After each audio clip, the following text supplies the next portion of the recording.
দেখেন, আপনারা তো সবই জানেন, সংস্কার তো একদিন দুই দিনের ব্যাপার না।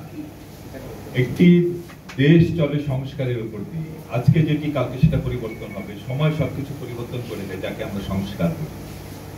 যে সংস্কার এখন জনতার দাবি, সেই সংস্কার প্রক্রিয়া অব্যাহত থাকবে এবং আগামীতে জনগণের যে সরকার প্রতিষ্ঠিত হবে, যদি কোনো যে সংস্কারগুলো অবশিষ্ট থাকবে, ন্যাচারালি জনগণের ম্যান্ডেট পাওয়া সরকার সেই সংস্কারগুলো এগিয়ে নিয়ে যাবে।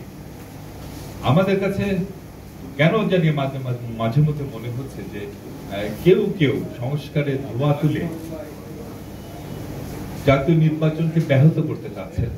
জনগণের হাতে, জনগণের ক্ষমতা জনগণকে দেওয়ার যে প্রচেষ্টায় আমরা আছি, সেখানে বাধা সৃষ্টি করছেন এবং কেউ কেউ ভাবছেন যে বিলম্বে ভোট হলে তাদের একটু সুবিধা পাওয়ার সুযোগ আছে। এরকম একটা মানসিকতা নিয়ে হয়তোবা তারা নির্বাচনের পথে নানা রকম প্রতিবন্ধকতা তৈরি করার চেষ্টা করছেন সংস্কারের ধোঁয়া তুলে। আমাদের কথা স্পষ্ট, সংস্কার চলবে। যেগুলো এমার্জেন্সি, ইলেকশনের আগে যেগুলো দরকার, দ্রুত সংস্কারগুলো শেষ করে দেশে একটি নির্বাচন দেওয়া দরকার। কারণ আপনারা জানেন যে প্রায় 15-16টি বছর দেশে 2-3টে জেনারেশন, 2-3টা বেশি হবে, তরুণ ভোটাররা, প্রায় কয় কোটি তরুণ ভোটার ভোটই দিতে পারেন। তারা ভোট কেন্দ্রে গিয়েছে, আওয়ামী লীগের গুন্ডা পান্ডা সন্ত্রাসীরা বলেছে তোমাদের ভোট দেওয়া হয়ে গেছে। তারা একটু জীবনে প্রথমবার ভোট দেবে, সেই উৎসাহ উদ্দীপনা নিয়ে ভোট কেন্দ্রে গিয়েছিল, তারা বারবার ফিরে এসেছে। এই অবস্থা বেশি দিন চলতে দেওয়া যায় না। দেশ এইভাবে দিনের পর দিন গণতন্ত্রহীন হয়ে থাকবে, এগুলো চলতে পারে না। আর তাছাড়া জানেন যে দেশে এখন একটা ইন্টারিম গভর্নমেন্ট, এই ধরনের একটি সরকার যখন দেশে ক্ষমতায় থাকে, তখন দেশে বিদেশি বিনিয়োগ আসে না।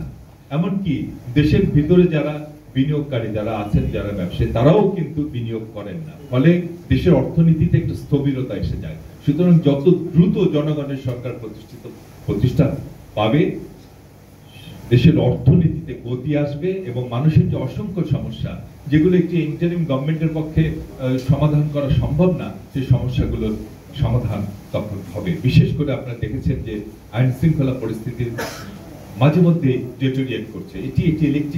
একটি ইলেক্টেড গভর্নমেন্ট থাকলে পরিস্থিতি এইভাবে রাতারাতি ডেটোরিয়েট করে না। সুতরাং দেশের স্বার্থে ইমিডিয়েটলি একটি পলিটিক্যাল গভর্নমেন্ট দরকার, জনগণের ইলেক্টেড পলিটিক্যাল গভর্নমেন্ট, মানে জনগণের ইলেক্টেড গভর্নমেন্ট দরকার। এটি যত তাড়াতাড়ি করা যায় তত ভালো। সেই জন্যই বিএনপি বলছে অতি দ্রুত একটি নির্বাচন দিয়ে জনগণের সরকার প্রতিষ্ঠা হোক, তারপর সেই সরকারই দেশের বড় বড় সিদ্ধান্ত, সংস্কারের অন্যান্য সিদ্ধান্তগুলো তারা গ্রহণ করবে। আরেকটি যে বিষয় করেন, বিএনপি মনে হয় সংস্কার চায় না। আমরা অবশ্যই সংস্কার চাই। আমাদের 31 পয়েন্ট যে প্রোগ্রাম আপনারা দিয়ে, আমাদের নেতা জনাব তারেক রহমান দিয়েছে, 31 দফা যে প্রোগ্রামটি, সেটি কিন্তু এই সংস্কারের উপরে। দেখেন, এটা নিয়ে আসলে আমরা নানা রকম খোঁজ খবর নিচ্ছি। আপনারা দেখেছেন যে এই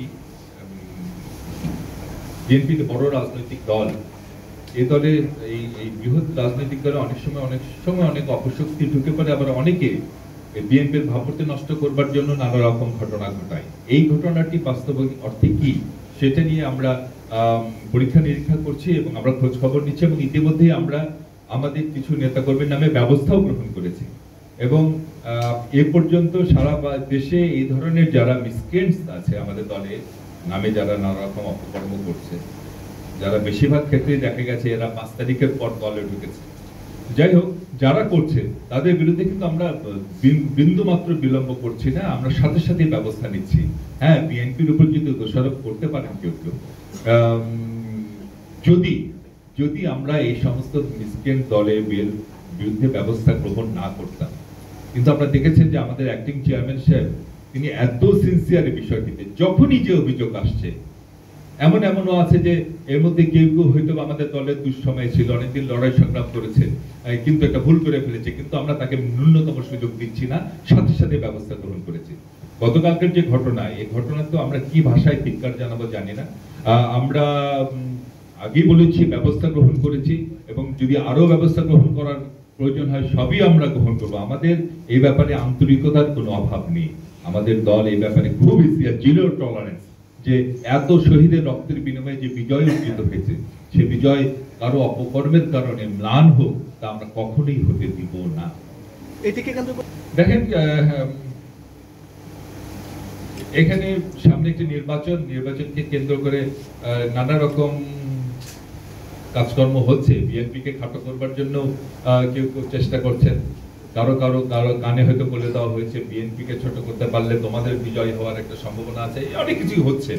সুতরাং কেউ কেউ রাজপথে সরব হচ্ছেন, একটা ঘটনা ঘটেছে, সরব হতেই পারে, আবার অনেকে উদ্দেশ্য নিয়ে সরব হচ্ছে, সবই আমাদের নলেজে আছে।